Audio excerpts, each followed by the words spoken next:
My fiancée ghosted me to party with her ex 2 weeks before our wedding. So I made a quiet plan behind her back. What happened next was her nightmare. 2 weeks before our wedding, I woke up to the sound of silence. Not unusual, except her side of the bed was cold and empty. At first I didn't panic. Mia often went for morning jogs or ran errands early. But something felt off. Her side of the bathroom was untouched. Her toothbrush was dry. No signs of her getting ready or even being home since the night before. Called her straight to voicemail. I texted, "Hey, where are you? Woke up and you weren't home." No response.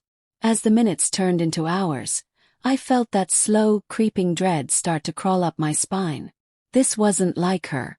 Mia was always communicative, always thoughtful. If she had plans, she'd tell me. Even a quick heading out text was her norm. By afternoon, my calls were still going unanswered, and her phone was still off. That's when I really started to spiral. I called her parents. Her mom was immediately concerned and said she hadn't heard from Mia. Her dad sounded confused. He said she hadn't mentioned any plans to leave. That sent me into a full-blown panic.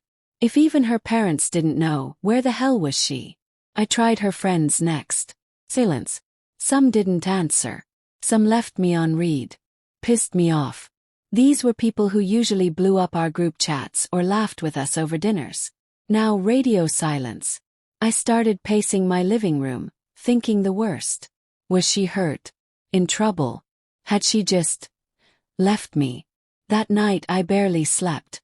My phone never left my hand. Every ding made my heart jump. But it was never her. At 4 a.m., emotionally wrecked and mentally fried, I opened Instagram without thinking. I was scrolling mindlessly when I stopped cold. There she was, Mia. In a group photo, surrounded by college friends at a bar, laughing, looking carefree. Front and center. The caption read, "Girls' trip begins." The location tag, Barcelona, Spain. My fiancé had vanished, ghosted me, and flown halfway across the world without a word. I stared at the post like it was a glitch in the Matrix. I checked the timestamp. Just hours ago. My stomach twisted. I refreshed the page again and again, hoping it was some mistake. But no. It was real. She was gone. I texted her again. "I know where you are. Get on the next flight home or this wedding is off." I followed it with another message. Long, emotional, angry. Still no response. Her phone remained off. The next day, her parents called again. I told them everything. Her mom cried. Her dad cursed under his breath and said, "These damn friends of hers." That evening, she finally called. Her voice was calm. Hey, she said casually, as if nothing had happened. As if we weren't 2 weeks away from getting married. I exploded. "Do you have any idea what you've done? I thought you were dead. I was about to file a missing person report." She sighed like I was the problem. "It's not that big of a deal," she said. "It was a surprise trip my friends planned. They booked everything and told me last minute. I didn't want to waste their money, so I went." I asked, "Why didn't you just tell me?" "Because I knew you'd overreact." She actually said that. Like I was some controlling psycho instead of her fiancé wondering where the hell she went. "It's just 2 weeks. I'll be back before the wedding. Relax." That word relax snapped something in me. "If you're not back tomorrow, there won't be a wedding to come back to." Her response. "I told you I'm staying. Deal with it." Then she hung up. I sat there stunned. I wasn't just hurt. I wasn't just angry. I was done. That night I made a plan. Quiet one. No drama. No yelling. No begging. I wasn't going to wait for her to come back with some half-hearted apology and waltz down the aisle like she hadn't just abandoned me. I cancelled the wedding. The next morning I messaged the wedding planner. "We need to talk." She responded quickly, probably thinking it was a seating chart change. She had no idea what was coming. Then I drafted the hardest message I've ever written. One for our guests. "Hi everyone. I wanted to let you know the wedding has been cancelled. Please don't contact me about this right now. I need time to process everything. Thank you for understanding. I didn't give details. I didn't owe them that. The responses flooded in, supportive, confused, curious. I ignored the ones that asked for gossip. This wasn't a spectacle. It was my life. That afternoon, her parents called again. "Why is everyone saying the wedding is cancelled?" her mom asked, panicked. I told them everything, from the ghosting to Spain to her smug phone call.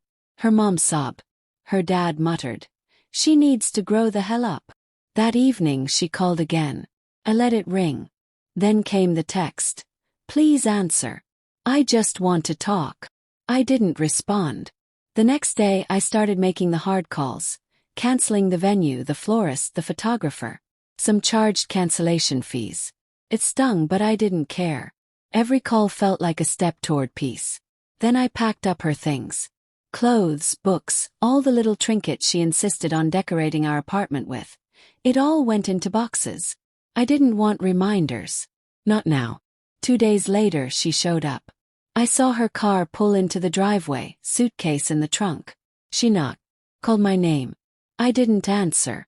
I watched from the window, quiet and still. After a while she sat on the porch, crying. But I didn't open the door. Because love isn't just about flowers and rings and photo albums. It's about respect. And if she could leave me, ghost me, to party with her ex and her friends in another country without so much as a text, then no, she wasn't the one. She made her choice. Made mine. And I didn't look back. When I read the message, I just stared at it for a while. I didn't mean for things to get this bad. That's what it said. No context, no real apology. Just that vague, desperate line. I didn't even reply. What was the point? They'd made their stance crystal clear the moment they helped convince Mia to stay in Spain and cut me off completely. Reached out. Tried. She ignored my calls. Her parents dodged my messages. Her friends fed me silence. And now, when everything had already fallen apart, they suddenly wanted to talk. The texts kept coming. "She's miserable without you. She says she's willing to do anything to fix this. Please just talk to her." I didn't even hesitate. I blocked the number. I was done with hollow apologies and emotional bargaining. The truth was, I wanted to move on.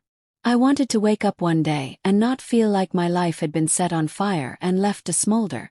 But moving on was harder than it sounded. Every time I tried to take a step forward, someone pulled me back into the chaos. Mutual friends who just thought I should know. Her cousins who barely knew me but somehow felt entitled to weigh in. Even distant acquaintances chiming in with, "You two were perfect together." Made me sick. The only escape I had was work. So I threw myself into it. Every available shift I took. I volunteered for overtime, stayed late, worked weekends. I was running myself into the ground, but at least I was too tired to think at night. I also started going to the gym. Not because I had some revenge glow-up fantasy, but because I needed to be anywhere that wasn't my apartment. At first, it was just something to fill the hours. But slowly it became routine. Something grounding. Then, 2 weeks after Mia had come by to collect her things, cold, efficient, like I was just another chore on her list, I got a text from her dad. "She'd like to talk to you," he wrote. Just one conversation. For closure. Closure. That word made me laugh. Dry, bitter, humorless. She didn't care about closure when she booked a one-way flight to Spain without telling me. She didn't care about closure when she ghosted me for 2 weeks and let me find out through a friend that the wedding was off. And now she wanted a conversation. Now that the damage was done. I didn't reply. A month later I saw her. Randomly. At a coffee shop we used to go to together. She was sitting by the window, staring at her phone, completely unaware of the world around her. She looked different, tired, worn out, older somehow. Froze. My instinct was to turn around and leave, but then she looked up. Eyes met. And for a split second time just stopped. She gave me a faint smile and waved, hesitantly. I don't know what made me walk over, but I did. "Hey," I said. "Hi," she whispered back. Wow. Uni. That was what she used to call me when we were in college. We stood there for a few seconds, awkward and unsure. Then she gestured to the chair across from her. "Do you want to sit?" I did. We didn't talk about the trip, or the wedding, or the silence, or the betrayal. We talked about work, about random surface-level things. She told me about her new job. I told her about mine. It was polite, distant. Two strangers making small talk out of shared history. When I stood to leave, I didn't feel sad. Just empty. Hollowed out. That encounter made something crystal clear. I was never going to get the closure I wanted. Not from her. Not from anyone. If I wanted peace, I had to make it for myself. After that, I found myself thinking about her a lot. Not in a maybe we'll get back together way. More like trying to piece together what the hell happened. How did something that once felt so right fall apart so completely? Could I have done something differently? Was I too harsh? Too inflexible? The questions swirled endlessly in my head, especially late at night, when the silence in my apartment felt louder than any noise. 6 years of memories. 6 years of plans, inside jokes, shared holidays, whispered dreams. Like they'd never happened. We were strangers now. 3 months after the breakup, one of the few friends who hadn't taken sides suggested therapy. First, I brushed it off. "I'm fine," I told her. "I just need time." But time wasn't fixing anything. I was stuck. So I went. The first session was awkward. I didn't know where to begin. I just blurted out. I was supposed to get married, but I called it off. The therapist nodded, didn't judge, just asked me to keep going. And before I knew it, everything came pouring out. Anger, confusion, guilt, grief. I walked out of that first session feeling like I'd run 10 miles uphill. Therapy didn't fix everything, but it helped me see things I couldn't before.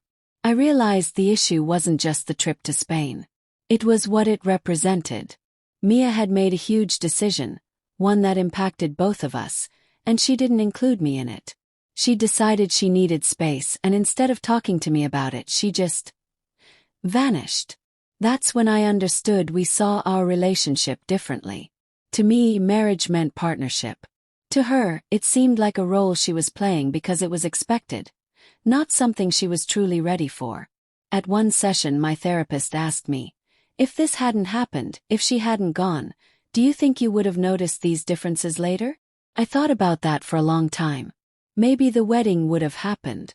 Maybe we'd have spent years pretending. And maybe, eventually, it would have all come crashing down anyway. In a strange way, maybe this heartbreak saved me. So I started focusing on myself. I ran in the mornings. I learned to cook instead of relying on frozen meals and takeout. I took on new projects at work, said yes to challenges I would have avoided before. I even got a small promotion. People joked that I was a workaholic now. Maybe I was. But it was better than drowning in what-ifs. About 6 months after it all ended, Mia texted again. "Hey. I hope you're doing well." I stared at it for a long time. Part of me wanted to delete it without reading. Another part wanted to write paragraphs, some angry, some nostalgic. But I kept it simple. "Thanks, Im. Hope you are too." She never responded. And honestly, I didn't need her to. My relationship with my parents was still strained. They'd been so enamored with the idea of Mia and I being the perfect couple that they couldn't understand why I ended things. Any time I tried to explain, they'd accuse me of being dramatic or selfish. Eventually, I stopped trying. I started spending holidays with friends instead. People who listened, who got it. And strangely, those gatherings felt warmer, more real. A year after the wedding that never was, I noticed something. I felt lighter. Not ecstatic. Not overjoyed. But lighter. I wasn't angry anymore. I wasn't grieving. I wasn't chasing answers that would never come. I saw Mia one final time. A mutual friend's wedding. She was there with someone new. So was I. We exchanged a polite nod across the room. No words. No longing. Just nothing. That night, as I danced with my date, I realized it was really over. And I was okay. Looking back, canceling the wedding was the hardest thing I've ever done, but also the best. It forced me to confront the truth. Love isn't enough if it's not rooted in respect, honesty, and shared vision. I learned how to set boundaries, how to stop chasing people who don't choose me, how to rebuild from rock bottom. And most importantly, I learned that sometimes the only way forward is to let go, even if it hurts like hell.